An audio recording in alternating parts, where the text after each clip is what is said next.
Hi hello, ഇന്നൊരു viral face pack try ചെയ്താലോ? Really interesting face pack video. It's Ragi face pack.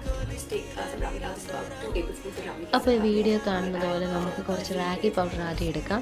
അതിൻ്റെ കൂടെ തൈരോട് add ചെയ്ത് നമുക്ക് നന്നായിട്ട് മിക്സ് ചെയ്ത് നല്ലൊരു പേസ്റ്റ് പരുവത്തിൽ നമ്മുടെ ഇതുപോലെ കിട്ടണം. എന്നിട്ട് നമുക്ക് ഫേസ് നന്നായിട്ട് വാഷ് ചെയ്ത് വൈപ്പ് ചെയ്തിട്ട് ആ ഫേസിലോട്ട് വേണം നമ്മളിത് അപ്ലൈ ചെയ്യാൻ. ഫേസ് നന്നായിട്ട് ഫുള്ളായിട്ട് നമുക്ക് അപ്ലൈ ചെയ്ത് കൊടുക്കാം. ഇത് കയ്യിലും കാലിലും കഴുത്തിലും ഒക്കെ നമുക്ക് അപ്ലൈ ചെയ്യാം. ടാനും നമുക്കെല്ലാം റിമൂവായി കിട്ടും. നല്ലൊരു സ്ക്രബ് എഫക്റ്റും കൂടെ. പിന്നെ ഒരു 15 മിനിറ്റ് നമുക്ക് വെച്ചിട്ട് വാഷ് ചെയ്യാം. അപ്പോൾ 15 മിനിറ്റ് കഴിഞ്ഞിട്ടുണ്ട്. ഡ്രൈ ആയിട്ട് നമുക്ക് വാഷ് ചെയ്തിട്ട് വരാം. സ്ക്രബ് ചെയ്ത് വേണം വാഷ് ചെയ്യാൻ. അപ്പം വാഷ് ചെയ്ത് വന്നിട്ടുണ്ട്. ഫേസ് നന്നായിട്ട് ബ്രൈറ്റ് ആയതുപോലെ എനിക്ക് തോന്നുന്നുണ്ട്. അപ്പോൾ നിങ്ങളിത് ട്രൈ ചെയ്തിട്ട് റിസൾട്ട് എന്തുവാണെന്ന് എനിക്ക് കമൻറ്റിലൂടെ അറിയിക്കണേ. എനിക്കിത് ഓക്കെ ആയിട്ട് തോന്നുന്നുണ്ട്. ഫേസ് കുറച്ച് ഗ്ലോ ആയിട്ടുണ്ട്, നല്ല സോഫ്റ്റും ആയിട്ടുണ്ട്. എനിക്കിത് ഒരുപാട് ഇഷ്ടപ്പെട്ടു ഈ ഫേസ് പാക്ക്. അപ്പോൾ അത്രയുള്ളൂ. Okay, by.